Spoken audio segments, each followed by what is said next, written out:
Great Wanakee. This here's the island. Now I'm going to make a lot of noise. So this island is special to me and my family because my uncle does live there, and so we go on vacation there for the past 10 years. And so my heart was just broken for the people of the Bahamas, and I just wanted to be there right then and there. But so in October, I talked to Pastor John about the possibility of our church doing a mission trip there, and he seemed favorable, so I started looking for flights. Well, the Marsh Harbor Airport was severely damaged, so it was closed until December. And then in December, the commercial flights still weren't going to be able to go in, so we didn't have any options until February. And so the whole planning of the trip was just a bunch of ups and downs of trying to get flights and the ferry service and housing and such as that. And so many times I was getting discouraged because things weren't working out like I wanted them to. Jeff would try to reassure me if God wanted us to do this, it would work out. But many days that was hard. I tried to believe that, but it was hard. And so one day I was washing dishes, and God just reminded me of Proverbs 19:21, that many plans are in a man's heart, but it's the Lord's purpose that will prevail. So I had to be like, okay, God, you've got this. So 10 days before the trip, we were doing a devotion a day. And then day 1 talked about how God would use us for his glory and the good of others. And that he would do that by some people sharing the gospel, some would pray and lift up other people's needs, and some would show people the love of God by words or encouragement. So from day 1, I prayed that he would use me to show love to the Bahamian people and just to be an encouragement to them, but I would need him to give me the confidence and the courage to do that. And so the Bible verse for that day was John 15:16 and 17. I chose you and appointed you to go and bear fruit, to love each other. So I wanted to share with you some of the people that I met and tell you a little bit about their story. So this is James, our taxi driver. When we got to the Marsh Harbor Airport, we had like 3 hours to wait until we could catch the ferry. So Ashley and I decided to go outside and start looking around, and I saw James and went ahead and talked to him about securing 2 vans so that we would be able to get to the ferry, but not for maybe a couple hours. So we went back inside. I couldn't sit still, so I went back outside and saw James sitting on a bench, so I went and sat down and talked to him. We probably talked for like 45 minutes. And so some of the things I learned about James, this guy is 90 years old. He has 17 children, 92 grandchildren, and 58 great-grandchildren. He's a retired minister. And just 2 years ago, he was at Fields of the Woods in Murphy. So what a small world, you know? And so he and his wife were going to go to their church thinking that was the safest place to be, but it turned out it wasn't. So they got in their car and they got stranded on the side of the road. And he said it was several hours before someone could rescue them, and they were just afraid they were going to be blown away. He said it was just horrible. He was really sweet. Okay. So Slim, maybe Keith made a good connection with him. He aggravated him quite a bit. This was on the ferry ride. Oliver is a guy that I sat beside on the way back from the ferry ride. And he lives in Freeport, and his house was destroyed with the hurricane. He has a wife and 3 children. And they are currently staying in Freeport with other family while he is working at Baker's Bay in Great Wanakee so that he can make enough money to build his house back. Calicia, she has, I think, 3 or 4 children, and her house had significant damage. She was staying in a house right beside one of the ones we were working on our last day. And I'd seen Jeff go down there and talk to her while she was hanging out laundry. And so I eventually went down there to talk to her as well. And her concerns was how she was going to be able to fix her house because she's a caretaker for several houses on Wanakee, and those homes were damaged or destroyed. So she doesn't have a job to be able to make money to do her house. And Tanya works at the golf cart rental place, and one day the girls and I had to take our slow golf cart back for a faster one. And so Tanya stood outside and she talked to us for a long time. And she has her little boy, Liam. He actually sang a song during our worship service. And she was telling us how he was having to stay with other family on a different island just so he could attend school, so he only got to come see her every so often on weekends. And she talked about how she really enjoyed our church service, and she especially loved the music. And she has great concerns over what the future looks like for them to even be able to have church. And so by the end of the week, you can't help but wonder if you did enough or if you made any impact at all. And on our last night, when we were eating at one of the restaurants, there was a lady named Susie that we had seen throughout the week, and she came up to me and Jeff, and she just hugged me for the longest time and kept telling me how much she appreciated everything that we did, and that she said they get so discouraged because everything moves so slow on the island, and but it just gave them so much encouragement to, see people were willing to come and do something for them. And so she said she feels like people just sometimes have even forgotten about them. And so she was just really, appreciative of all that. And so I feel that with God's help, He had used me to be able to listen and love on the Bahamian people. And just like I had prayed in the days before we went. And I want to thank the church for all your prayers and for the financial support that you provided to make this trip possible. I'm in charge of telling you our travel plans and how we got to and from the island. So we first started out by having 14 people in our group riding a 16-passenger van all the way to Knoxville. And I think that was one of our first, I wouldn't say trials, but one of our good bonding experiences to get more personal with the people who were going to become very personal and close to throughout the week. So we first went to Knoxville and spent the night because we had a 3 a.m. flight in Knoxville that went from Knoxville to Miami, and then from Miami to Marsh Harbor, which is a very, very small airport. And there we stayed, and we had about a 4-hour layover between being able to go from the airport to the island, because the only mode of transportation from this main island to the island we were staying at was a ferry, and the ferry only ran 3 times a day, so unless you caught it at those times, there wasn't really any means to go to and from the island. So that was our plane, and that is the ferry.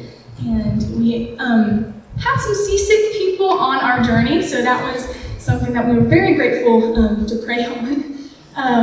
And this is actually our day back, and our ferry seats around, I'd say, about 50 people, and on the way back we had about 74 people crammed into this little ferry. So as you can see, we all were sitting next to people, and there's people standing up in the islands, and the whole back of the boat was covered. But I'm honestly very grateful for this moment, because the people on this island created the experience that I've never really experienced anywhere else, but they are the kindest and most welcoming people. So this was an amazing opportunity to be in that close quarters with other people on our way back, because it was our last chance to get to minister and talk to these people and hear them and make relationships on the way back. So once we got to the island, we were greeted by our wonderful carts that we got to drive on the wrong side of the road. So that was an experience to be a part of. And so that is really the only means of transportation, is golf carts around the island. And the island itself is only about 1/4 of a mile wide, so you could walk to one side to the other. So, yeah, to do that, yes. And then we just were able to get our 9 a.m. ferry back to Marsh Harbor, and then from Marsh Harbor to Miami, and then Miami to Knoxville. And so that was our travel plan.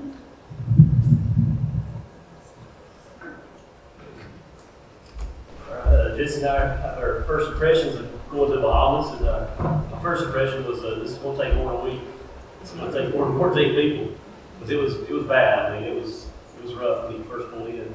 But it was a land of beauty, as you can see. I took all those pictures, some sunsets, some sunrises. Just something beautiful every time you turn your head to see and look. So that was great. I mean, everywhere you look at something like that, around that island, something beautiful every day. That's what people like about it. Even under the ocean, it's beautiful. There are sharks, coral reefs, beautiful water, clear water you can see for about 8 feet. Now this is on, you can hear me?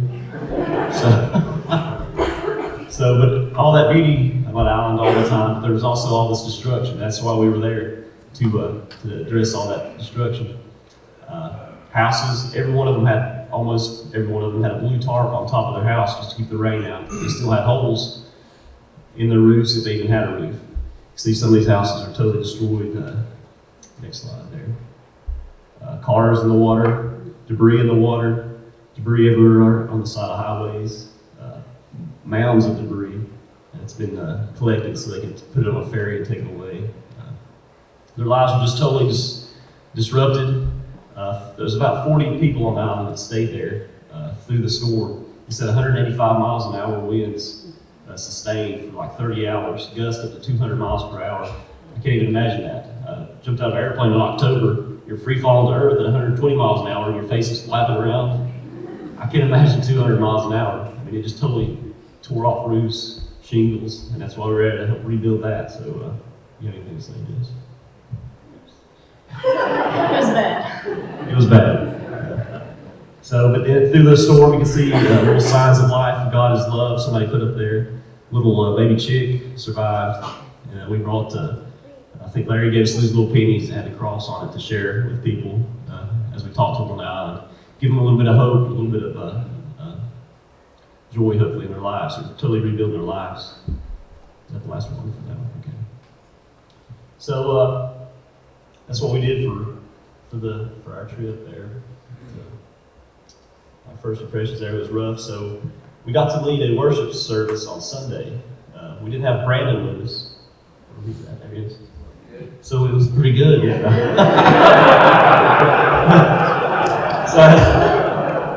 so I brought a little Bluetooth speaker and plugged it up to her phone. We hung it up on the little rail there. That's what we used for music. Over 100 guys and girls were there at that service. Locals, a group from Good Samaritans, or the Samaritan's Purse was there to help. They're part of the island there. So we got to lead them in the worship service there on the island, and Pastor John preached. So we're going to give you a little hint of what that feels like if you'll stand up. So this was our home for the week. We drove up, and it's on a tennis court. It's called the Volunteer Village, and they built it so that volunteers could come and stay and help with rebuilding. On this far side over here, those little white storage containers are where the girls stayed. In the very back there is where the boys stayed in the bunkhouse. And then on this side were the potties and the showers.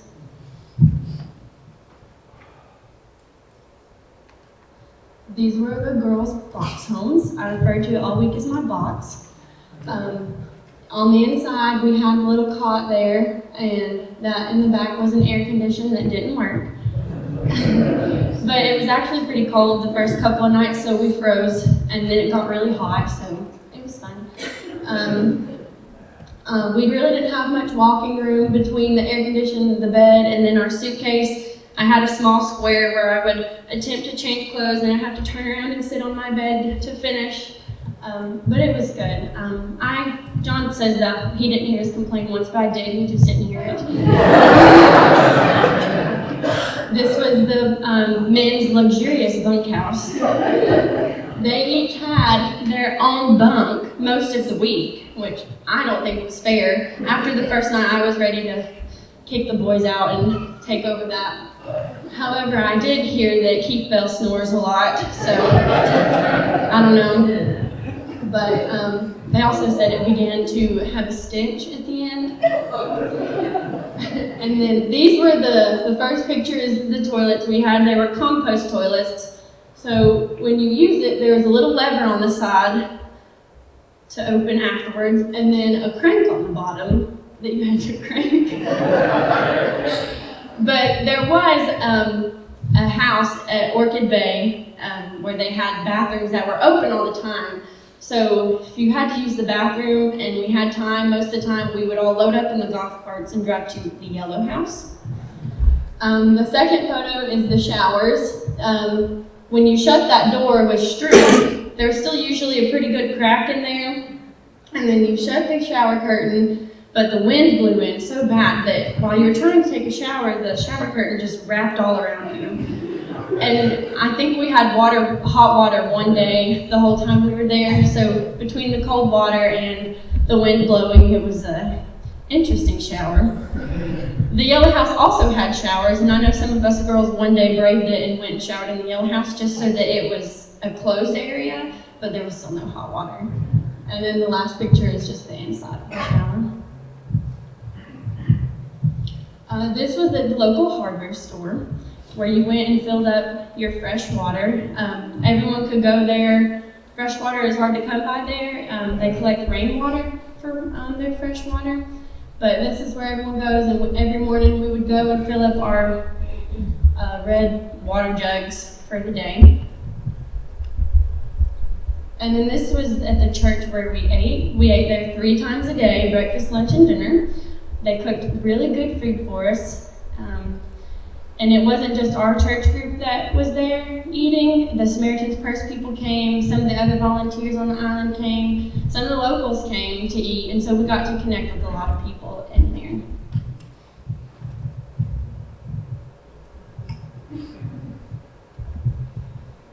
There were many ways that God had opened up for us to establish new relationships with others, and I think that the most powerful opportunity arose from our Sunday morning worship time.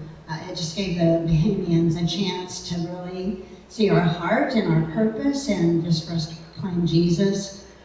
This is the picture of the church in Ghana Cay that had been damaged so they can no longer use it. It's now where they store supplies for people to use, and in fact the fellowship hall of the church is where we were eating. You just saw a picture of that before. So they were using that. They used that also as, after the storm, that's where everybody gathered. They didn't have water, they didn't have electricity, they didn't have food, so they all gathered there and ate together immediately after the storm as well.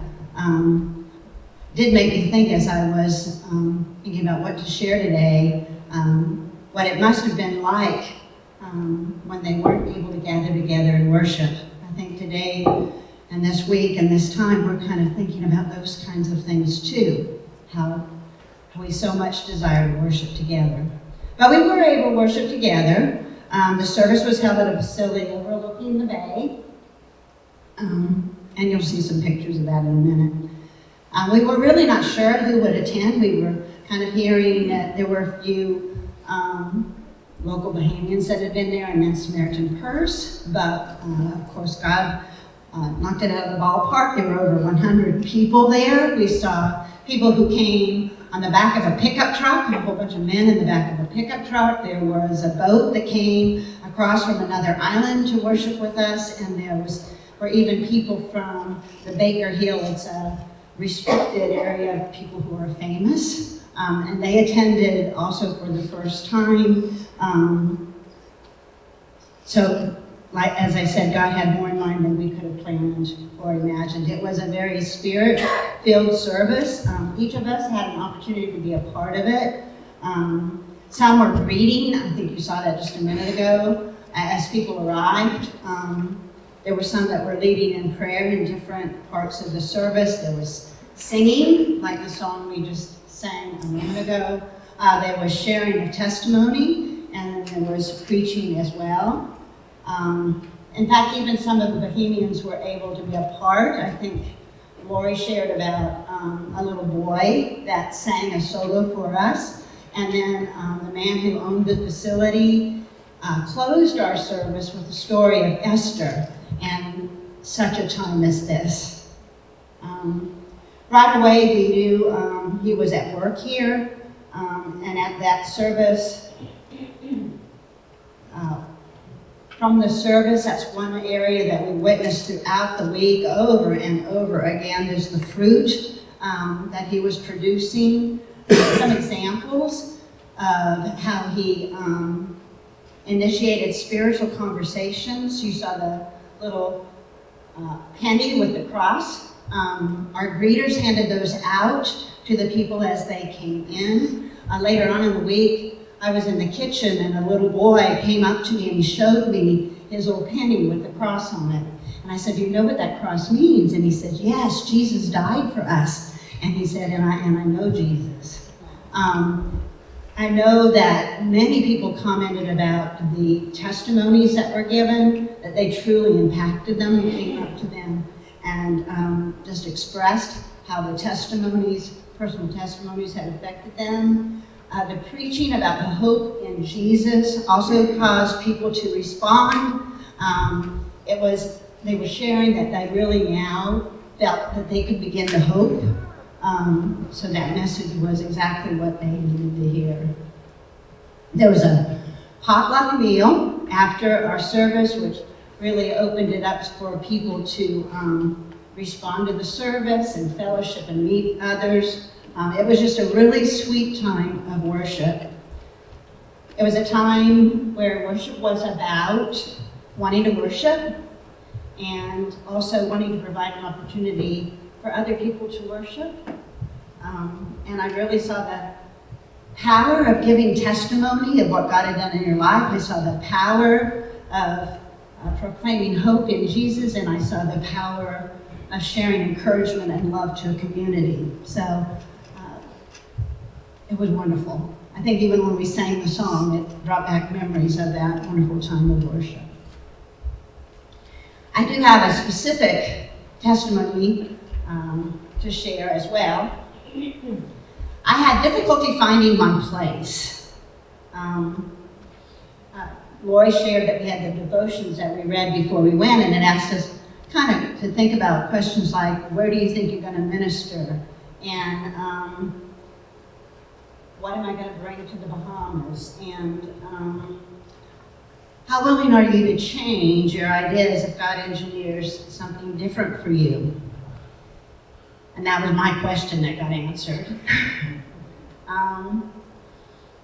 I pictured having a conversation with the people who lived in the houses that we were going to work at. But the truth of the matter, most of the people don't live in those houses. They can't live in the houses yet.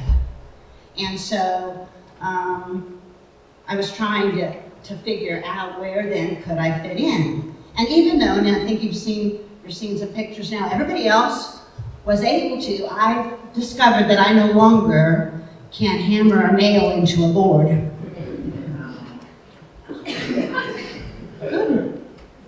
Can't get on the roof either. Other things I could not do. So I began to question where was I going to fit in. And you know, sometimes God doesn't always answer us right away. He needed I was not only trying to figure out where I fit in, but I was really trying to figure out whether I was going to be of any use at all. And that's kind of an issue I sometimes have. And so he needed to deal with that, as well as, was I really willing to do whatever he was going to ask me to do? The next day again, I tried to kind of fit in with some different chores and activities to do. I really didn't do them very fast. I really didn't do them very well. But I did feel encouragement from God that day in that he was finding me a place, even though where I was searching for a place wasn't really the place yet. When I truly was ready to listen and do whatever he shared with me, where and what he had planned. Those of you that know me know that kitchen is not, in my mind, the ministry that God has chosen for me. And thankfully, for those that we served, I was not the chef, and I was not really in the hierarchy of that at all, although I was able to serve in just different respects there. The thing about it, though, I was able to the island, and And that was really what I had wanted to do. In between times to serve, I was able to prayer walk. And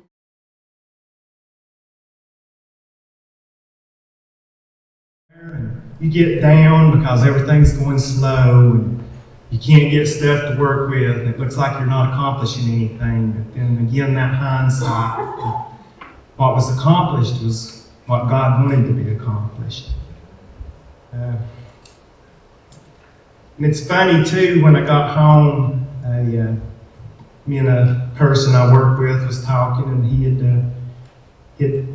we were talking about the trip and everything, and he said a preacher had preached a sermon about when Jesus was walking on the water, and Peter stepped out of the boat, and he started sinking because he had little faith. We don't know how many people was in the boat, but Peter did step out of the boat. And yeah, he did sink, but Jesus is right there. And I was out of my comfort zone, but by stepping out of the boat, I was really blessed. And I'm hopeful the people was blessed also. And I think everyone that went was blessed. And thank you again. Okay, I'm going to tell you about some of those really special friends we made. You've heard from my mom and from Betsy, some people we came in contact with, and we met. That was my absolute favorite part of this trip, was just talking to these people, and honestly, going around talking to people is not my thing. That just isn't me. But that was, I feel like, the way God used me this week, was just making friends, and I had so much fun doing it. This is a picture of some guys we met. They were some linemen working on the island. None of them were from this island. They were all there just working. We've got, I know their names, but I'm trying to remember which was which. Solomon and Floyd and Cody, I think. After the worship service, there was a potluck dinner. And there was a bunch of people there. A bunch stayed after the service. And our group just spread out and sat with people that were in the congregation, and me and my friend Kara and Ashlyn, we just sat at a picnic table, and there wasn't many tables left, and these guys came and sat, and they just kept to themselves. They were very quiet, and I was trying to just ask them questions. I think they said, well, if y'all been working hard today, or something like that, and they weren't super responsive. But as time went on, we got to talking, and we started asking questions about the storm, and luckily, I think that they were obviously okay through it, but just talking about stories that even they had heard, and showing pictures of things that they had seen or that they had been shared from other people. And then when the dinner was over, we were the last ones there. Our whole group was starting to load up in carts, and then Mom and Dad came over to meet them too. And then we ended up getting to pray with them at the end of that, which was really cool. We just all circled up and prayed with them. And then as the week went on, these guys became our best friends. So every time we were going down the road in our cart, we'd wave at them while they were up and working on the poles. And they would sometimes come in to eat in the community center, so we'd always be sure and sit with them. And they became really, really close with us, just always wanting to talk to us, and we were always wanting to talk to them. And it turns out the one in the orange vest, Floyd number 1, he was the first one we kind of talked to. He had actually, was he a minister, I think? So he had been a minister, so he would share with us just things that he thought about what was going on, and he was just a really, really cool guy. They all were. He was just kind of the one that spoke with us the most. And then this picture was the day we left, and then we prayed with them the first day, and then by the last day, Floyd asked, he said, can we please pray with y'all for your safe journeys home, just telling us how they'd really enjoyed getting to know us and stuff. And then since then, I actually friended Floyd on Facebook, and he's messaged me on there twice. Once was just last Sunday, just saying, hope you have a blessed Sunday. So I really hope I can keep in contact with him, because meeting them was really, really cool. And you saw the pictures from Ashland, our living conditions. I kind of didn't expect to be super sad to leave, and especially to leave people that I'd met 5 days ago. But telling these guys bye was really hard, because we'd really built a cool relationship with them. So these were the Power Line guys that became some cool friends. Okay, so these were, I'm not sure what their exact job was, but their purpose on the island was police. There's some kind of army police, I guess. Anyway, they were kind of the ones, they would just kind of scout out the island and ride their fancy golf cart around, which for us that had been there, there has really never been police there. I think one time in the 10 years we've been, we talked to police, and even still they go from island to island. Like, there's really no police there, and there's really not crime. Mo was talking about just how kind-hearted the people were, and that really is true. Like, these are just genuinely nice people. So it was kind of odd to see these people there, but we got to know them too. We didn't get to see them a whole lot. We only saw them a few times, but they were also just so nice and just so uplifting. And we saw them, when you saw in the video, they were cleaning out that shell. They had this dinner for us, not them, but some of the people that had been cooking for us. They had this where it was conch. They cleaned out conch and just had a special dinner one night, and so they were there, and that's when this picture was taken, and we just got to talk and hang out with them. They were really funny. We didn't get to hang out with them a whole lot, but I really enjoyed getting to meet them too. And Cassidy. So, he's really special to my family. We've known him for a pretty long time. Don't even know why I'm about to cry.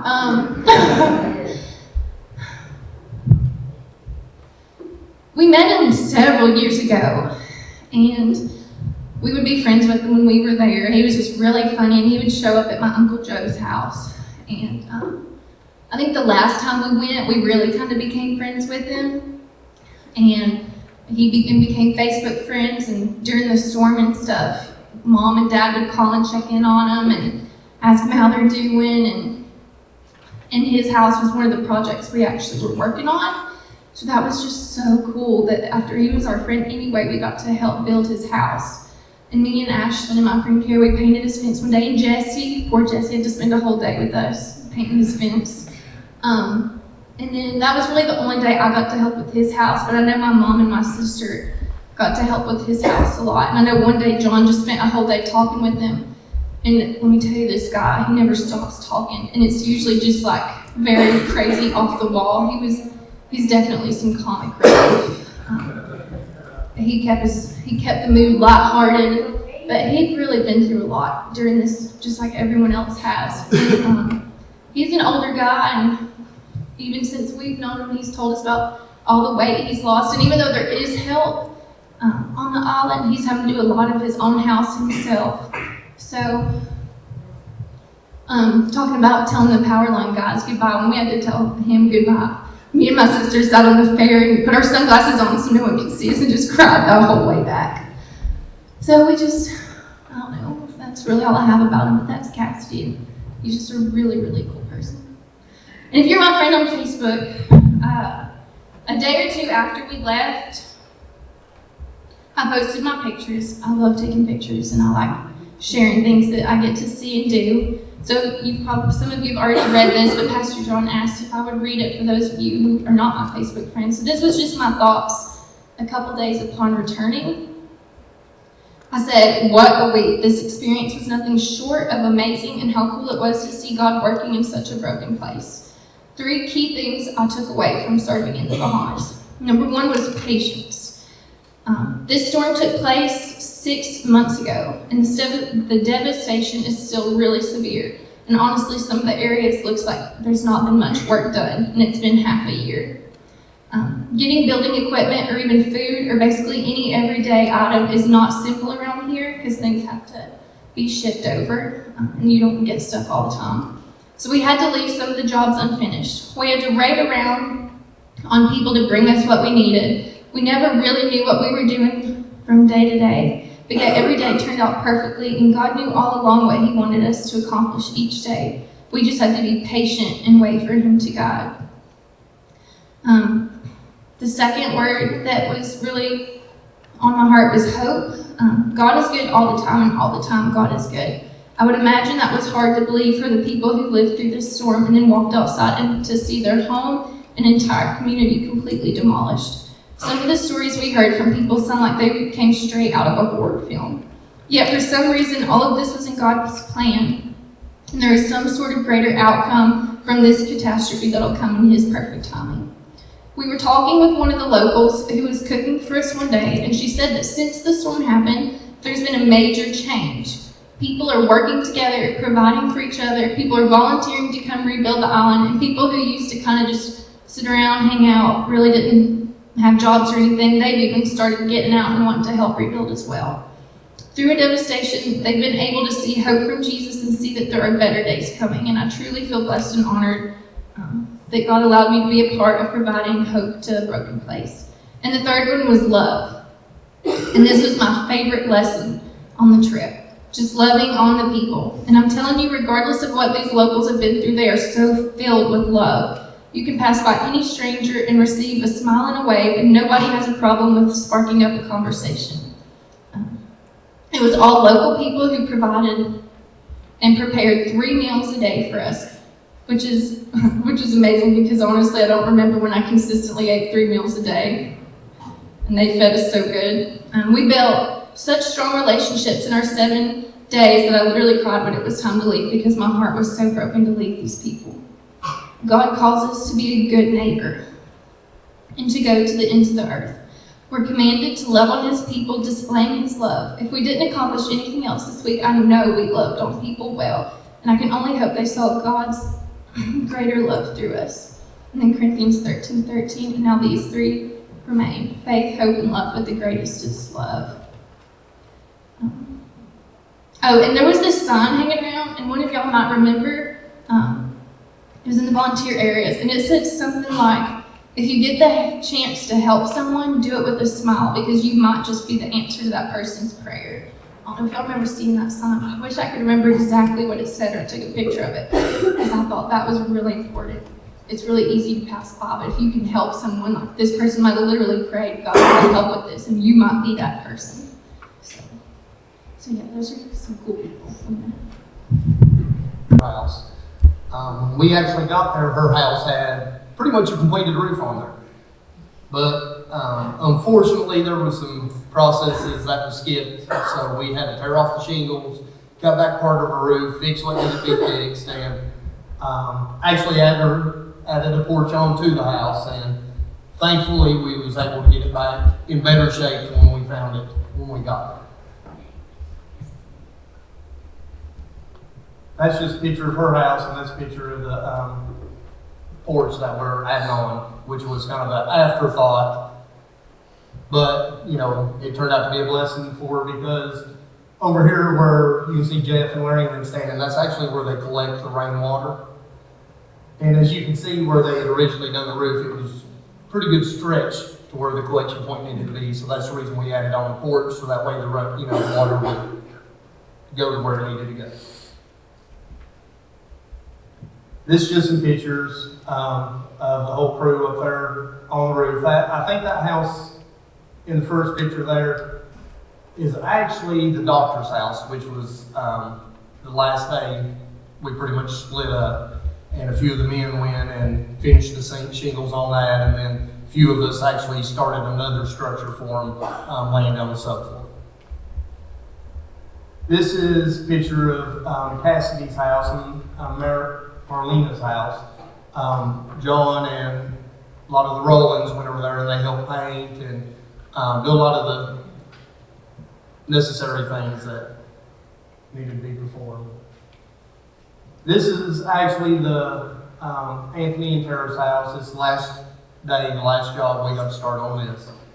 This is actually the first time that me and John had worked together, and that's when I realized that apparently I'm a slave driver, because some people do anything to get out of work. That's the job that John Swan dived off. Of course, you know, when we first got there, they told us, they said, whatever you do, be careful. The doctor's only going to be on the island on Friday. So thankfully, me and John didn't have to work together until Friday. But it was real good. I mean, we went out to be the hands, you know, and the feet of the Lord. But by doing so, I mean, He blessed us abundantly. I mean, these people who had lost everything, Aunt Kathy, she would drive her golf cart out there a couple days and bring us all a honey bun or a cup. Cassidy and them, his wife and him, you know, took what resources they had and made us bohemian macaroni and cheese. I mean, you could just see we just come to serve and bless them, but in reality, they served and blessed us.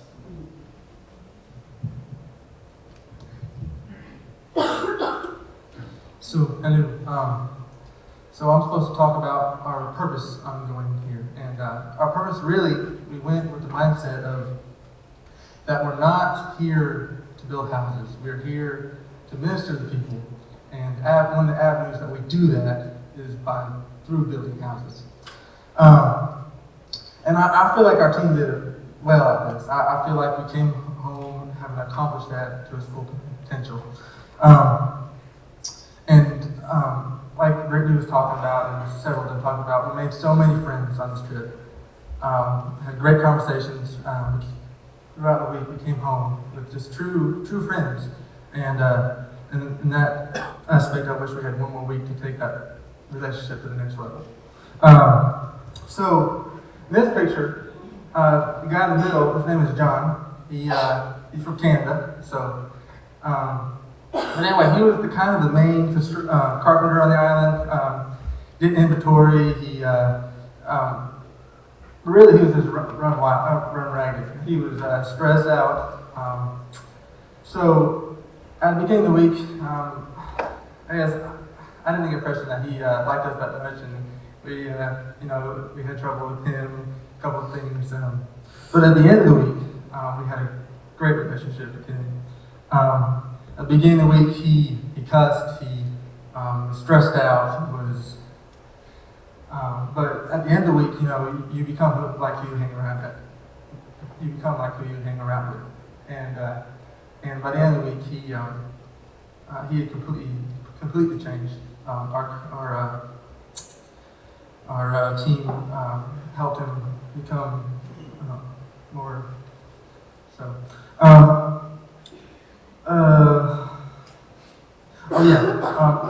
we were all able to minister to him a little bit. Mostly, John was ministered to him quite a bit. So every day, so at the beginning of the week, John told him that the day of the week was flexible. So you just tell us what to do and we'll do it. So from that point on, he kept coming back to John and asking, what's the word of the day? And so one day, John told him that the word of the day was peace. And he looked at John and said, that's what your team has brought me. Your team has brought me peace.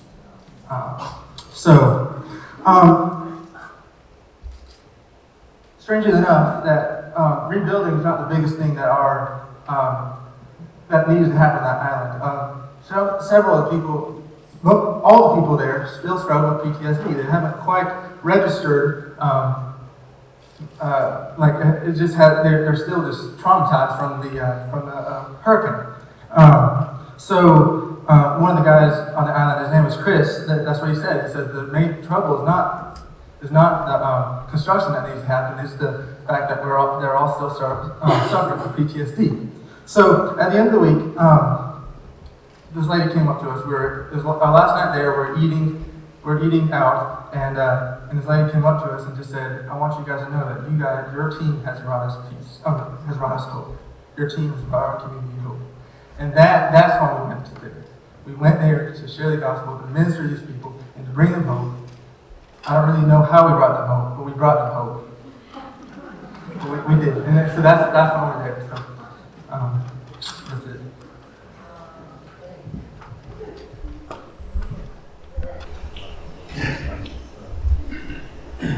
First, I'd like to say that I was once again truly blessed on this trip. The team that the Lord brought together, this mission trip. I just want to take a few minutes just to talk about if you are a born-again Christian, you are called into service for the Lord. And in Matthew 20:28, the Lord Himself said He did not come to serve, to be served, but to serve. And that's the example that we need to live by. And that He has given us so many examples through the Bible as to who we are to serve and how we are to serve. And through these mission trips, that may be a long stretch for you. I mean, it's not the point that we're called. The point is whether we trust in the Lord and obey the Lord in this calling. And it may not always be a mission trip like this, out of the country or something, but we're all called to serve. I think the Lord's mission and his obedience took him to the cross. And our mission and our obedience is to take others to the cross to meet the Lord there. And through these mission trips, we're to show the love of Christ to these people.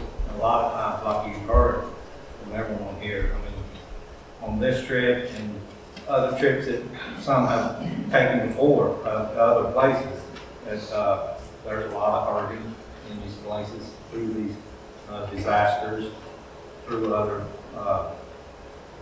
things, and we're just to show the love of Christ to people, show that Christ is our hope, and that's what we're called to do as a Christian, is to follow Christ's example as a servant. And Christ is a true servant, and it took him to the